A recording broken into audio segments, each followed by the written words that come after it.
Hey, it is Zennial Gamer here today with a little bit of Rank 2 Global Siege content, guys. So basically, I recorded all of the fights. I didn't commentate them because some of the fights had to have been done quickly, some of the fights had to have been done at a certain time, things like that. So we're going to be looking at the fights a little bit kind of after the fact. So this first one you can see, and I think most of my fights were actually against SSA, but we'll see as we go through. So the first one was against this Nana, Ken, and Savannah defense, and basically I brought in what is my strongest auto-win team here, which is the Fang Tyrannus Veligul. Actually, we'll be doing a video, an updated auto-win teams video on this team, which obviously uses 3 premium nat 5s, but if you've got this combination, you can bring it into 98% of all defenses out there, and you're pretty much always going to win. Now, in this case, we wanted the Fang Tyrannus Vela because of the Nana, so it doesn't really matter if Ken, because of the Savannah, so it doesn't really matter if the Ken strips us or not, because the Savannah won't be able to defense break us. Remember, guys, that Savannah can only defense break you if her attack is higher than your defense. All of these are defense scaling monsters. Okay, now for this next one, you can see we've got the Fang Leo Kumar. You guys are going to see it worked really nicely. So obviously, once I had used my first auto win team, I was just trying to theory craft how you would counter this defense the second time. The idea here is pretty simple. We've got the defense lead and the defense scaling monster in Fang. We've got cleanse from both Fang self-cleanse and AoE cleanse from the Kumar. So even if Savannah lands the defense break, we have a chance for the Savannah to then glance the Kumar. In this case, it looks like the Savannah derped. Kumar went out and silenced everybody. And from here, it's a pretty... Oh, did he get the silence? He got the silences that matter. And then from here, again, it's a pretty straightforward match. Now, obviously, guys, I've got 3 Fangs. I max skilled all 3 Fangs. I know that's a little bit of cheating, but if you pull 3 Fangs, you should max skill 3 Fangs, because that's 3 wins every siege, just saying. So we're going to run this in the background, but again, this one was a pretty straightforward fight. This was actually, so we had SSA 2 sieges in a row. We had a rank 5 siege against SSA, and then we had the rank 2 one the next time up. No, we did not beat SSA. SSA and Sinfully Deep were fighting against each other, and we just kind of sat in the background and stole something. That's how we got to rank 2. But in the meantime, this was actually a comp that I had theory crafted the siege before, worked really well both times, worked well for a few of our guildies as well. Okay, next up, we've got this Ayunu Mali Vigor, which is becoming a little bit more meta in some of the G3 global sieges. This is a comp I honestly haven't had a ton of trouble with this one. I don't think it's going to stay in the meta very long. For this particular match, you can see I actually went through, I didn't use a set comp to counter this, so we're going to skip forward ahead a little bit here. So for this one, we wound up going with Triana, Fuki, Kinky. Now the thought process here was pretty straightforward. The Kinky was going to tank the Vigor all day long, and the Ayunus are normally built super squishy in Rage, so all we had to do was kill the Ayunu quickly. Triana's going to give me death prevention, or the Ayunu's not going to be able to kill my Triana if that's the one who lands the kill. This is a crit rate Triana. She hits pretty hard. You're actually going to see in a minute. So the idea was basically just blitz the Ayunu with damage, and once the Ayunu is gone, the Kinky can pretty much solo at this point. Now, we get the Vigor. Fortunately, the Vigor is probably on Destroy Runes, but the Vigor goes into the Kinky first and gets defense broken. My Triana procs twice, which was nice. Honestly, I don't think super necessary here, but nice. Now, the Ayunu does land the Oblivion on the Kinky, but we've got Triana to clean that up. And because of those procs, the Fuki was actually able to just finish off the Vigor right there, and this became a very quick and easy fight. This comp, obviously, again, using a premium LD4, but this comp should be pretty safe. If you don't have these specific monsters, you change Kinky out. Everybody should have Triana and Fuki built, especially in high-level siege. You would at that point just change the Kinky out for something else that would be able to tank Vigor until you manage to kill that Ayunu twice, and then put all your damage into the Vigor. So we're gonna let this play a little bit in the background. You guys can see. Now, one other thing, guys, I know a lot of you like to see the stats of monsters because of the way the siege went. Sometimes I had to attack really quickly and so forth. Didn't get to show the stats of my monsters, but just so you guys know, all of my monster stats are public. So if you check the video description, you'll see our Discord server. We actually have a bot in Discord that will show you the stats and the runes and all that stuff of any of my monsters. So if you're curious about how one of these comps is runed, take a look. Also, I do have a video series coming up probably about 2 weeks from now where I'm going to be going through all of the monsters in my box and how they're runed. So you guys can see this fight is over, and we're gonna move on to the next fight. Okay, so we've got another one of these Vigor Ayunu mollies, and this time we took the Carcano in to be our primary damage dealer. Now, little bit riskier in that I'm needing my Carcano to survive the Vigor here.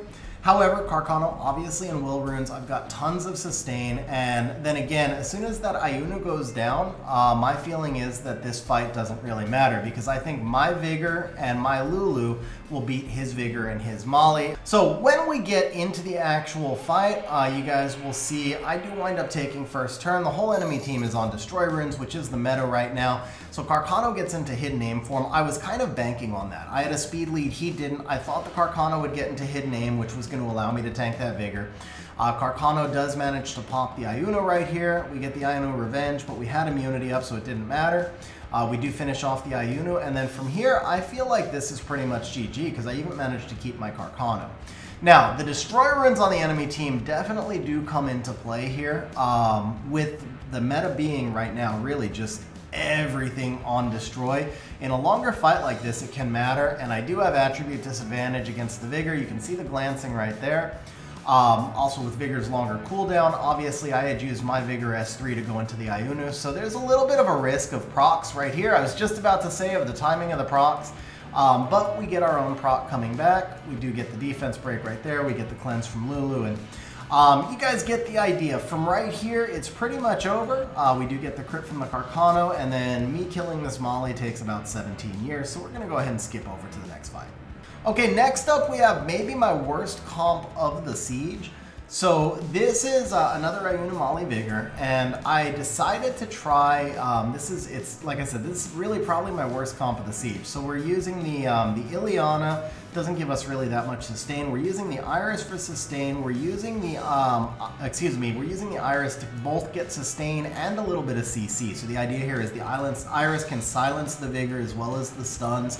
And then we have the immunity from the Ileana, as well as turn cycling from Ileana to get Carcano to cycle in and out of Hidden Aim form. This comp was a little bit more YOLO than I probably should have taken. I'll be honest, I had just summoned Ileana like maybe a week or two before. This is probably the first time I ever used Ileana in Siege. I don't know if it's the best idea to have taken her into an SSA defense, but that's what we did. So Carcano goes into Hidden Aim form. We go ahead and put the invincibility up. You can see we do have the silence on the Vigor. Now this is where it gets tricky. I go into the Ayunu right there with the Iris because I want to make sure I defense break the Ayunu while I have the invincibility up on the Carcano.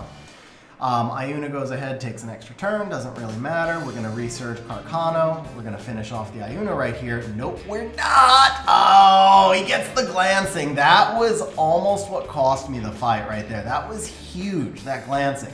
So 15% chance, obviously, from the Molly.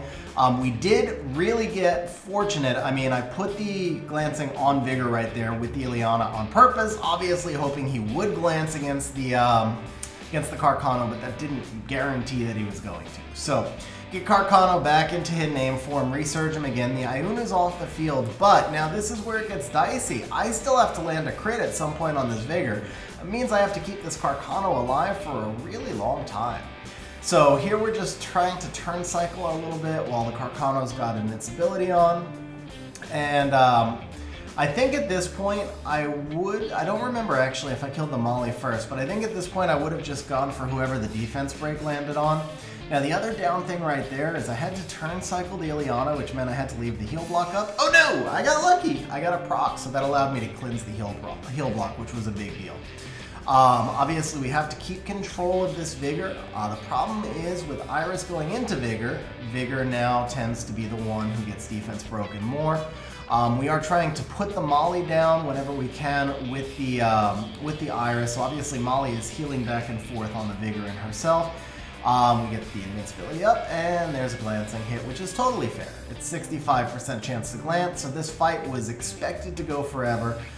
Again, not the best comp that I brought in the whole siege. So we're going to fast forward a little bit because it took me quite a while to actually get there. Let's see here. Well, you saw victory, so we did eventually get there. I believe what happened right here, we got the defense break on the Molly. Finally, we managed to get the Molly below the Vigor, and we landed the defense break with the Carcano passive. It was a really long fight. But once that happened, honestly, I probably could have killed the Vigor just with the Iris and the Ileana. Actually, maybe not. No defense break. Probably couldn't have. Probably had to keep the Carcano alive. But yeah, there you go, guys. That was my worst comp of the Siege, but we did get a win. Okay, next up we have an MST defense. This one actually has Triana in the lead. So we're going to go ahead and use our Mirene Taeon Lucian, which is usually my first and only counter to MSTs. Everything else I have is unreliable. So you can see the stats. This one I actually did have time to show the stats on. The Taeon at 281 is speed tuned to a 289 Mirene. I think actually the Taeon can be like 12 speed slower, so 277 would actually work because of the Mirene speed buff as well. But this one's pretty straightforward. You can see we outspeed, we have the Mirene speed lead. Go ahead and put the attack buff into the Lucian. I think there were some really big damage reduction artifacts here. Yeah, the Triana was taking 16, 17k cards, where the Martina was taking 21k, so you could see the damage reduction. But we still did manage to pretty much go right through that one. Okay, so that one was obviously really quick. Next up, we've got this Carcano Riley Barbara. Now, I'm seeing people trying to put Riley onto defenses, Guild War and Siege defense a lot in the G3 range. She is both incredibly obnoxious and really easy to counter if you have Bulwark. Huge if, obviously, again, another premium nat 5, but the amount of stacks that Molly puts up, Bulwark could practically solo. He can't solo, obviously, guys, because he doesn't have the ability to finish off the kill. But when you run Bulwark into a Riley, you can put her with almost anything else you want. I mean, you can put him, you can put him with almost anything else you want. So, in this case, we use the Molong for the snipe, even if Carcano's in hidden aim form, also because he's tanky, just in case that Barbara procs. We've got the Triana there for some death prevention. It is a max resistance Triana. Most Carcanos are usually built on like 20 to 30 accuracy, including artifacts. So in this case, or in most cases, usually what I do is bring a Triana in. She's got to be max resistance with a lot of HP, just in case Carcano does land one defense break. Ideally, she'll be on Nemesis as well. That way, if Carcano does land the defense break and procs into the kill, or procs into the attack, doesn't get the kill, and the Nemesis runes allow your Triana to cut, cleanse, and heal. So from here, the fight's pretty straightforward. When we get down to the Riley, it's going to take an absolute eternity. The Barbara is actually, I don't know if it's a high accuracy Barbara or a bad RNG, because every monster on this team for me is max resistance, Molong as well. But there really was never all that much danger. Carcano went down quickly, obviously. This is a really tanky Barbara. If you just saw, that was 17k on the Bulwark, 50%, so it's a 35k HP Barbara. But even so, we've got all bruisers here. She's not going to do really anything to the Molong there. And now it's honestly just a matter of waiting for Molong's cooldown to cycle, right? So we can skip forward to the next match, because this takes a while for waiting for Molong's turn cycle, Molong's cooldown to turn cycle. Okay, next up we've got this Carcano Miles Triana. Now here we're using an LD5, so obviously this is not very replaceably as a very unique mechanic. The concept here, pretty straightforward. Again, the Carcano will always chase the Julienne, which means the Carcano is not a threat. Now, don't get me wrong, the SSA Trianas are also threats, but we're expecting Carcano to keep the Julienne defense broken, or at least to keep the Julienne really low in HP, which would, of course, force Triana to then chase the Julienne as well. So obviously I'm going to go into the Miles first because he's the major threat. The biggest concern I have is honestly just Miles stunning my Lulu and then like some crazy proc stuff happening. But as you can see, also helps that I've got two multi-hitters here, so I can go right through the Julienne passive. So as you can see, Carcano now keeping the Julienne down low, Lulu giving me more than enough sustain. The Miles went down really quick, which kind of surprised me. Normally Miles is built much tankier.